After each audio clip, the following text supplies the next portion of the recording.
Hi, today I would like to talk to you about what the Akashic Records are, since that is the place where I spend most of my time working with energy, and tell it to you from my perspective, what I have been told from the Akashic Records, what information I have gathered from other readers, and also how I work in the records, what comes through for me, what information looks and sounds like.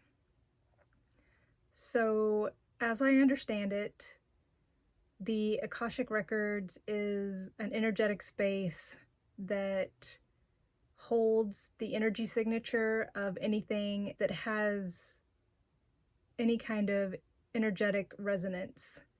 So this can be rocks, it can be, of course, human beings, plants, animals, and the place where this lives is, I don't know. I have heard some people say that it exists in the 8th dimension, and when I was in my own records and asked, what I saw is they turned the number 8 on its side into an infinity symbol. And what I gathered is that the Akashic Records exist in an infinite space, and they also showed me how we are recording information into the Akashic Records, so it's going into fractals, limitless fractals, in every little cell of our body, or into some atomic space that I feel like I can't fathom, at least not at this point, or in this human construct. And the reason that we can access it is because it has been open to anyone that wants to explore the records. I don't think that that was the case in the past, according to what others have presented online on other YouTube videos, but we can tap into that energy and through our clair senses get an interpretation of what that energy signature is and has been and has the potential to be in the future. And that is what I look at for people in an Akashic record reading. So for humans, the records keep a energetic imprint, signature, history, timestamp of all of our feelings, thoughts, actions that we've ever had, not only in this current lifetime, but in any lifetime, and our interactions with others, and it can bring that forward to help us come into some kind of resonance that I was shown is sort of the goal of the Akashic Records, is to help us come into this, what you might call an ideal or your most harmonic frequency, when you exist in this lifetime in the most harmony in yourself and with the world around you. I also want to mention that a reader who has been working in the Akashic Records for several decades now has said that we can have this ability sort of taken away from us, at least for a temporary amount of time, if we are not working in the records through integrity and seeking truth and information that is truly for our highest good and the highest good of those that we are in relationship with. So just a little note of caution: if you go into the records and want to play around, which is definitely encouraged, but be in there with the best of intentions and not just in there sort of wasting the time of the guides. I'm not sure it's very important to know what the Akashic Records of every rock you see on your hike has to offer, so take that as you will.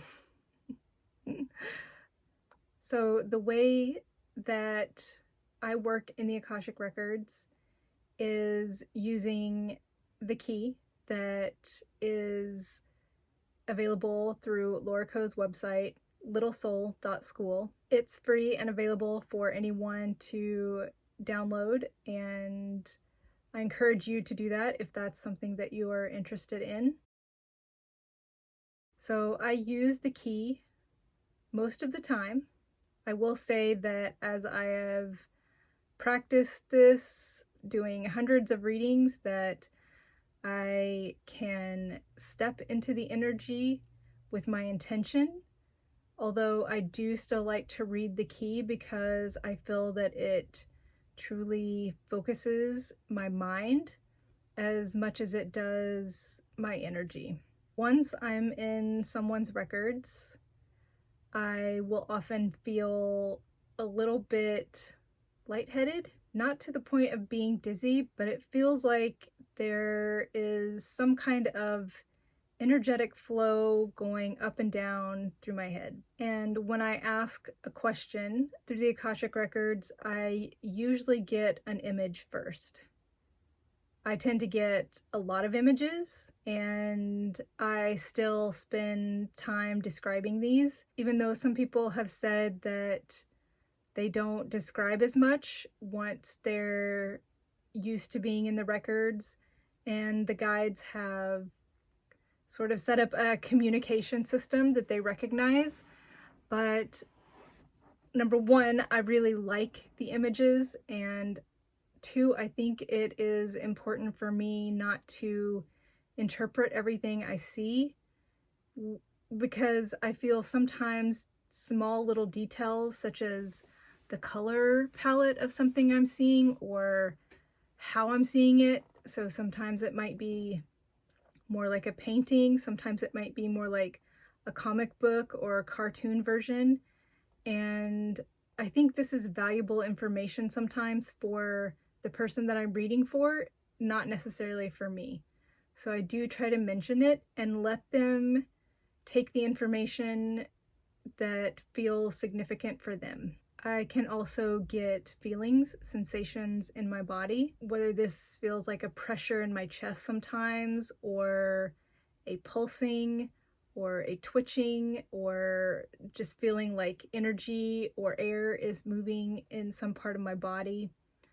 And this gives me clues to what this person may be feeling or what part of the body the energy is associated with.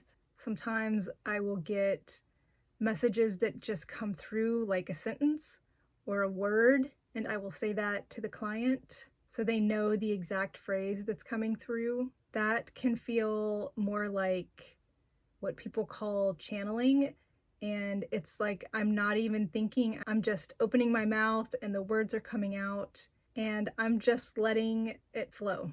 Sometimes the information will come through more like a knowing, where I don't necessarily hear a phrase or words, but it's like a whole block of information or a chunk of information has just been planted into my head, and it comes into a specific part of my brain. It comes not in the front part of my brain, which is, I feel like when we're thinking and concentrating, like that's where we focus our attention, is this frontal lobe. But when I'm fully relaxed and just letting the information come in, it will feel like it's coming into the back part of my head. It's just in there. The information is just like sitting like a present, all wrapped up, and it just opens and it's like, okay, tell them this.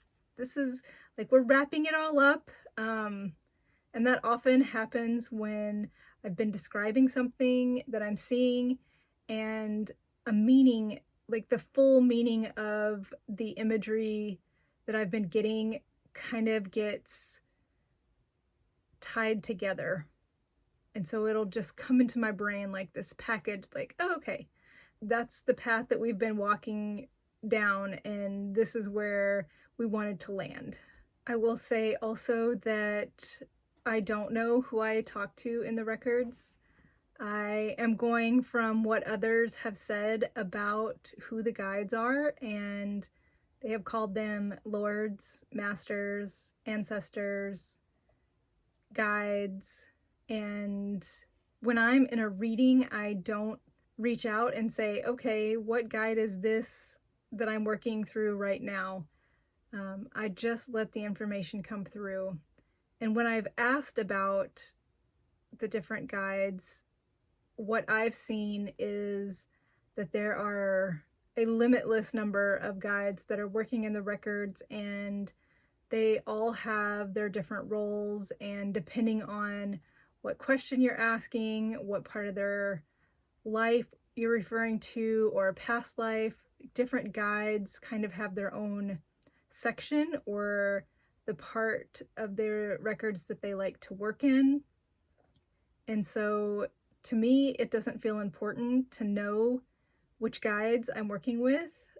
It just feels the most important for me to remain in integrity with what I'm asking and the information that I'm giving and presenting to the client, and making sure that I am not adding my own twist on the information without saying that, without acknowledging that I'm adding something personally through my own personal experience or my own personal knowledge.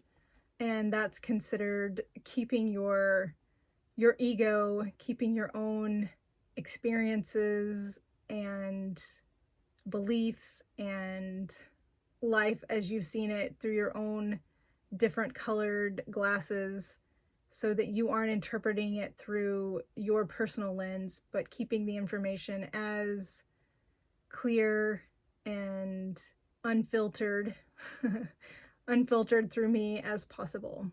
As far as what questions you can ask in the records, it seems unlimited in some ways. I do have some examples on my website and also some different subjects if you want to check that out.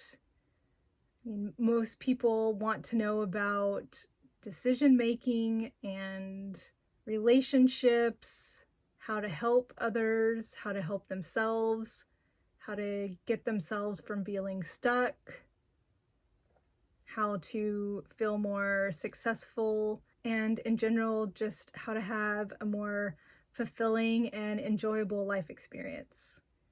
And I think for me, what that comes back to is being able to trust yourself and really just work within the decisions that you make for yourself so that they can benefit you, and you can look at them in ways that, instead of regretting your decisions, you can look at circumstances and experiences and try to see them through a lens of learning and how you can use that to move forward in your life without getting stuck. And that is what I really try to focus on, is that self-empowerment part of what I offer for people through the Akashic Records. And my biggest hope for what they take away is that it is all available to them, and it really comes down to perspective about how we look at ourselves and our experiences and our circumstances, and how we want to change those and move them in a direction that will ultimately bring us more fulfillment and enjoyment in our life. I will say, if there is a theme that I get through the Akashic Records, it is we all need to have more fun in our life and bring more childlike curiosity and excitement and willingness to just be open to whatever comes our way. I will admit that they harp on that with me, and I can be someone who can get into a little bit more of a serious mode, and I do appreciate the reminder.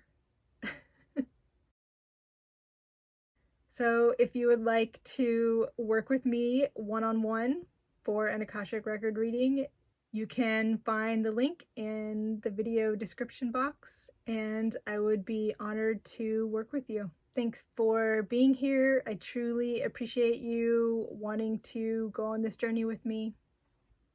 Truly. So, bye for now.